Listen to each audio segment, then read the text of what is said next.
नमस्कार दोस्तों, ट्रिकी गुरु अमित गुप्ता के YouTube चैनल में आज आपका फिर से स्वागत है। दोस्तों आज हम आपके लिए फिर से लेकर आ गए हैं रेलवे ग्रुप डी का टाइम बम सीरीज, जो कि परीक्षा से ठीक पहले हमारे द्वारा जारी किया जाता है। और ये आज के इस वीडियो में हम लोग देखेंगे पर्याप्त कथन वाले रीजनिंग के प्रश्नों को, जो कि कुछ छात्र जिनको कठिन मानते हैं, तो ऐसे कठिन प्रश्नों को हम कैसे हल करें बहुत ही आसानी के साथ, कि आपको प्रश्न लगे कि बहुत ही आसान है, इस तरीके से कैसे सॉल्व करें। और ऐसे प्रश्नों को ही हम लोग आज सॉल्व करेंगे जो कि विगत परीक्षाओं में, रेलवे की विगत परीक्षाओं में पूछे जा चुके हैं, जिससे कि आपका कॉन्फिडेंस भी बढ़ सके। तो देखिए पहला प्रश्न है, इसमें लिखा हुआ है, इसमें लिखा है कि दिए गए प्रश्न को पढ़ें और बताएं कि निम्नलिखित में से कौन सा कथन प्रश्न का उत्तर देने के लिए पर्याप्त है। तो देखिए यही जो निर्देश है सब में लिखा रहेगा, तो इसमें मैंने दिया है, बाकी सब में मैंने थोड़ा सा एडिट कर दिया, हटा दिया ताकि ये प्रश्न बड़ा दिखाई दे। तो हमेशा ये लिखा रहेगा कि प्रश्न का उत्तर देने के लिए कौन सा कथन पर्याप्त है, यही बताना होता है। इसमें देख लीजिए, बाकी सब में इसको मैंने हटा दिया है। और उसके बाद प्रश्न लिखा है, यानी इस प्रश्न का उत्तर देना है तो आपको कौन सी जानकारी चाहिए, केवल पहली जानकारी से इसका उत्तर दे देंगे, या केवल दूसरी जानकारी से आप उत्तर दे पाएंगे, या दोनों मिला के आपको उत्तर देना पड़ेगा, दे पाएंगे, या दोनों मिलाने के बावजूद भी उत्तर नहीं दे पाएंगे। ऐसा ही कुछ विकल्प में लिखा रहता है। तो पहले हम लोग पढ़ लेते हैं प्रश्न को। 3 रोगी हैं, वाई, यू और के। ज्यादा रोगी नहीं है इसलिए घबराने की बात नहीं। वाई यू के 3 रोगी हैं, दंत चिकित्सक के यहां प्रतीक्षा कर रहे हैं, वेटिंग में है। पहले आओ पहले पाओ, यानी जो पहले आएगा डॉक्टर साहब उसी को देखेंगे, के आधार पर चिकित्सक पहले किसी से मुलाकात करेगा। तो चलिए आसानी से समझने के लिए हम लोग ये बना देते हैं ऐसा, यानी यहां पर जो है वो डॉक्टर साहब बैठे हैं, यहां पे कुर्सी लगा के डॉक्टर साहब बैठे हैं, और यानी कि यहां पे ऐसे ये पहले होगा, यहां पे जो होगा आगे जो होगा वो पहले, और जो पीछे होगा उसको हम लोग कहेंगे वो बाद में आया। समझने के लिए वैसे यही बात है। अब यहां से कथन केवल देखिए, पहले से उत्तर हमें मिल पा रहा है इस बात का, वाई के और यू के बाद आता है। वाई जो है किसके किसके बाद आता है, वाई जो है के और यू, के और यू के बाद आता है। के यू में कौन के ऊपर है कि यू नीचे है, कि कौन ऊपर है कौन नीचे पता नहीं है, इसलिए हमने अगल बगल लिख लिया।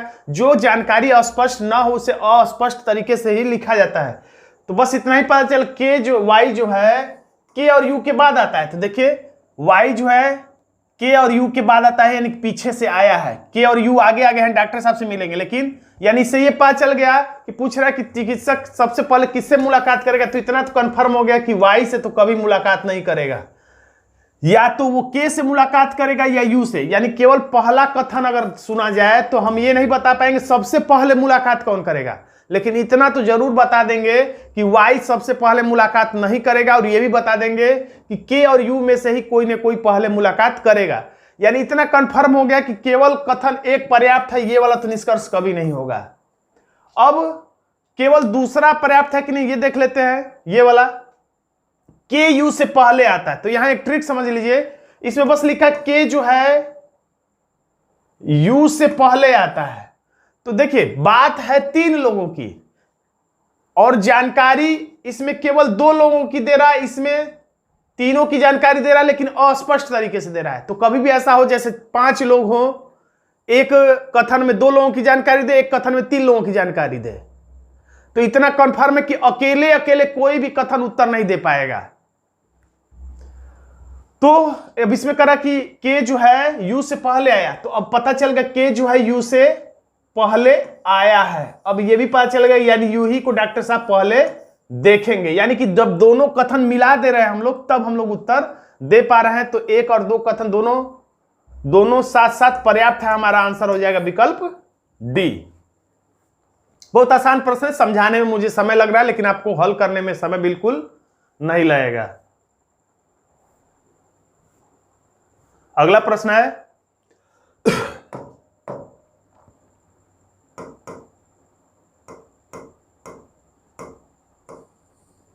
देखिए लिखा है, फिर उसी तरह से है, कौन सा कथन प्रश्न का उत्तर देने के लिए पर्याप्त है, उसको मैंने डिलीट कर दिया है।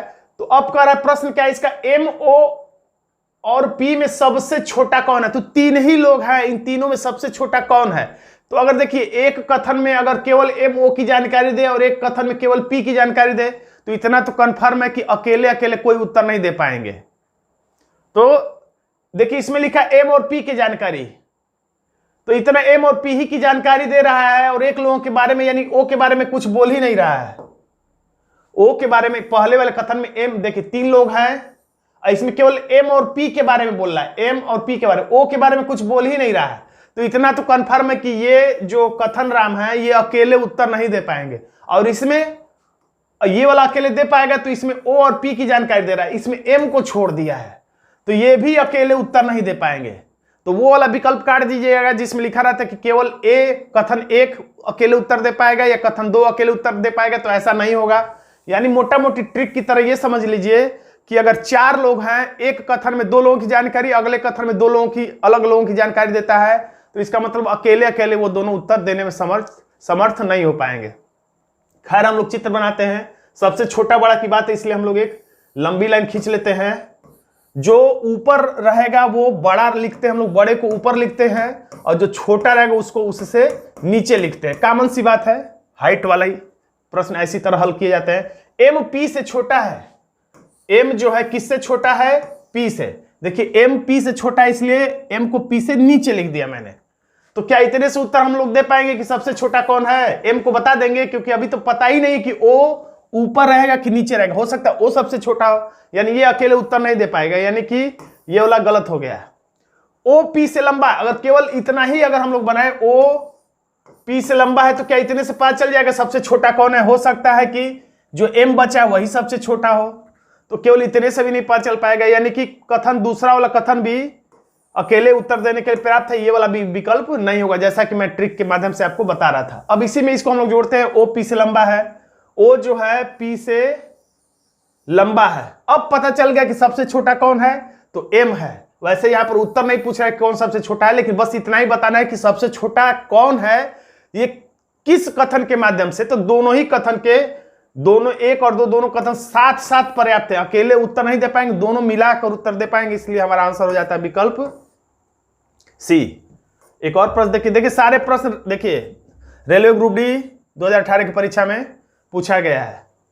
अगर इसको आप सॉल्व कर ले रहे हैं तो फिर आगे आने वाली परीक्षा में भी जो प्रश्न आएंगे उनको भी आप सॉल्व जरूर कर लेंगे।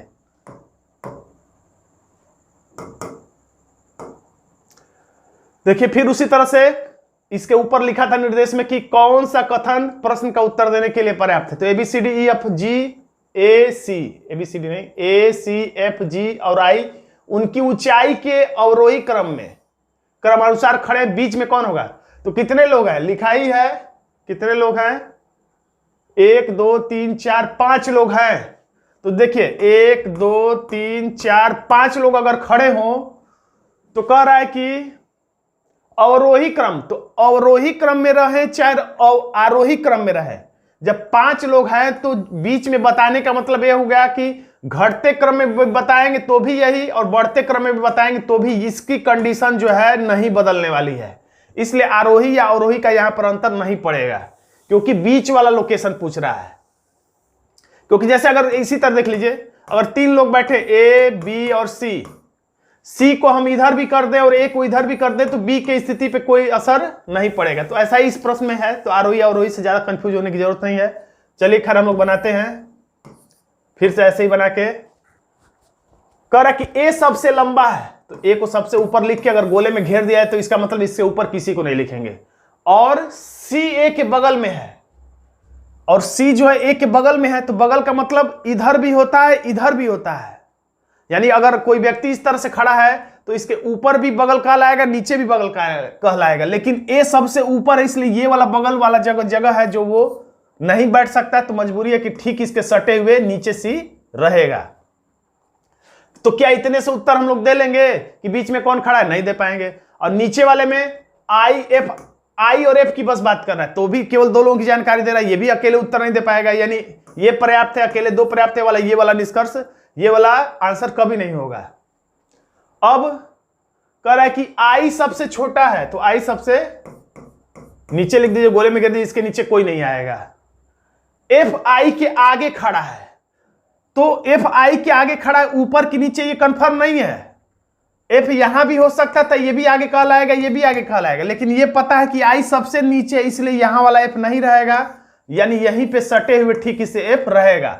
तो एफ जो है आई के तुरंत बाद है, ए सी जो है ए के तुरंत बाद है, यानी कि इसके बीच में कोई नहीं आ सकता, यानी कि जो भी आएगा पांचवा व्यक्ति यहां पर आएगा। यहां पे कौन होगा? जो बचा हुआ व्यक्ति है वो जी है, तो जी यहां पर आएगा, यानी कि हमें पता चल गया बीच में कौन है, तो जी खड़ा। लेकिन प्रश्न का उत्तर हमें नहीं देना होता है, बस यही बताना है कि दोनों ही कथन का जब हमने चित्र बनाया मिलाकर तब ये उत्तर दे पाया, यानी कि दोनों कथन एक साथ पर्याप्त है, यानी दोनों जरूरी है। आंसर हो गया विकल्प डी। एक और प्रश्न देखते हैं। देखिए ये भी रेलवे ग्रुप डी के लिए टेस्ट परीक्षा में पूछा गया है। 5 मित्रों में कौन सबसे ऊंचा है? सबसे ऊंचा कौन है? 5 मित्र हैं, ऐसे होंगे, लंबाई क्रम फिर बना देते, सबसे ऊंचा ऊपर, सबसे नीचे नीचे।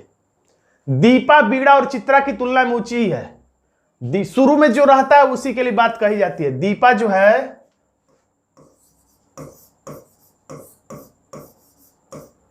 दीपा जो है कि बीड़ा और चित्रा की तुलना में ऊंची है।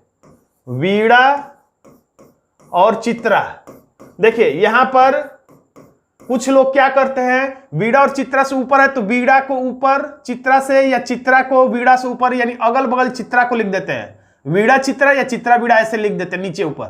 खैर यहां पर क्लियर नहीं है, दीपा जो है बीड़ा और चित्रा से ऊपर रहेगी, ये तो क्लियर है, दोनों से ऊपर ही रहेगी।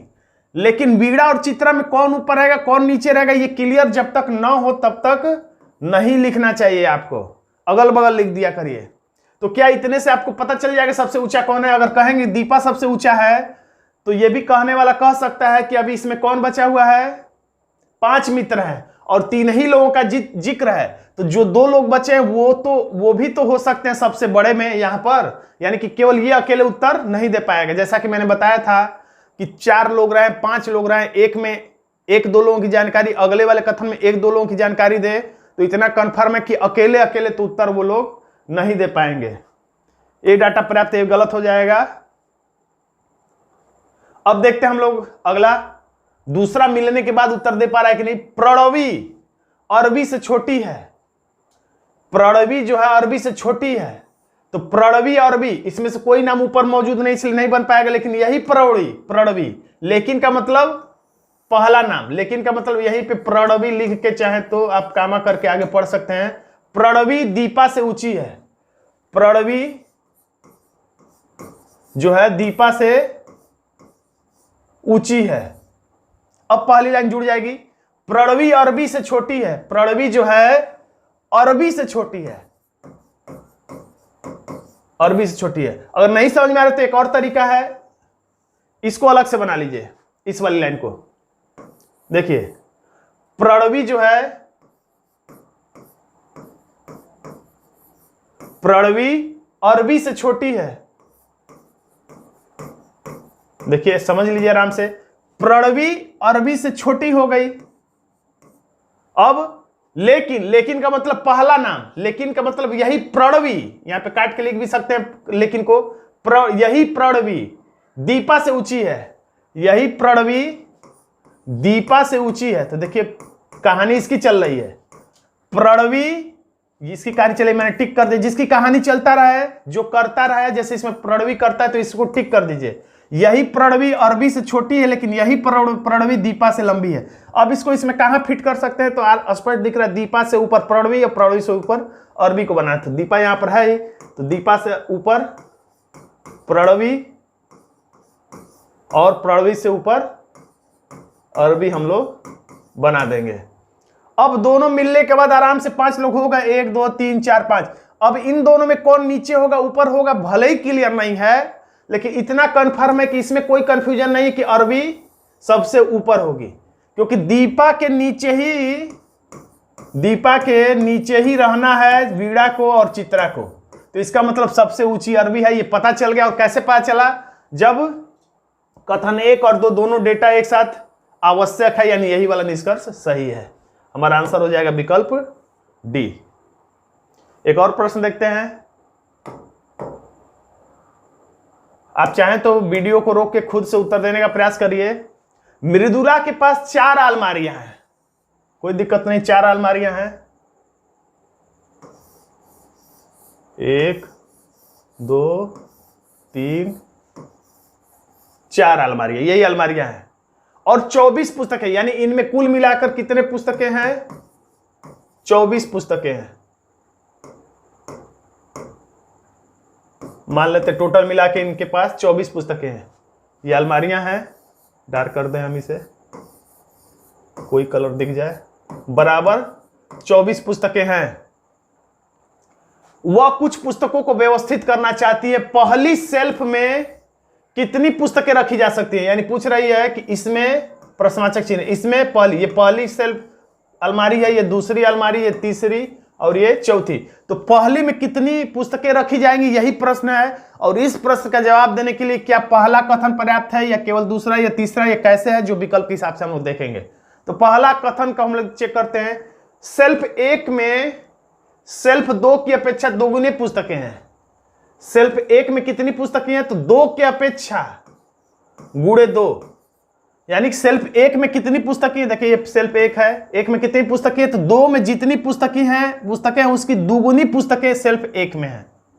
बस इतना ही। तो इतना से पता चल गया कि पहले वाले में कितनी पुस्तकें हैं रखी हैं? नहीं पता चला, यानी कि कथन 1 पर्याप्त है वाला ये वाला विकल्प गलत हो गया। अब आगे हम लोग देखते हैं दूसरा। अब इसी पहले में दूसरा जोड़ते हैं। शेल्फ 4 में, यानी 4 नंबर में, ये वाले में शेल्फ 4 में 12 पुस्तकें रखी जा सकती है। तो इसमें हम लोग 12 बना देते हैं, 12 पुस्तकें रखी जा सकती हैं। अब पता चल गया कि 1 में कितनी पुस्तकें रहेंगी, अभी भी नहीं पता चला। अब तीसरा देखते हैं हम लोग। शेल्फ 3 में केवल 6 पुस्तकें रखी जा सकती हैं। शेल्फ 3 में, यानी ये 3 नंबर में केवल 6 पुस्तकें रखी जा सकती हैं। अब हमें बताना है कि 1 में कितनी पुस्तकें। तो अब देखते हैं, तीनों कथनों का हमने चित्र बना दिया, अब बता पा रहे हैं कि नहीं हम लोग। तो देखिए टोटल 24 पुस्तकें हैं, तो 12 और 6 कितना हो गया? 6 और 12, ये हो गया 18, यानी 18 पुस्तकों का आंकड़ा हो गया। और कितना बचा है? तो 19 20 21 22 23 24, यानी कि 6 पुस्तकें, और ये दोनों मिला के कितना हो गया? 18। और कितना चाहिए?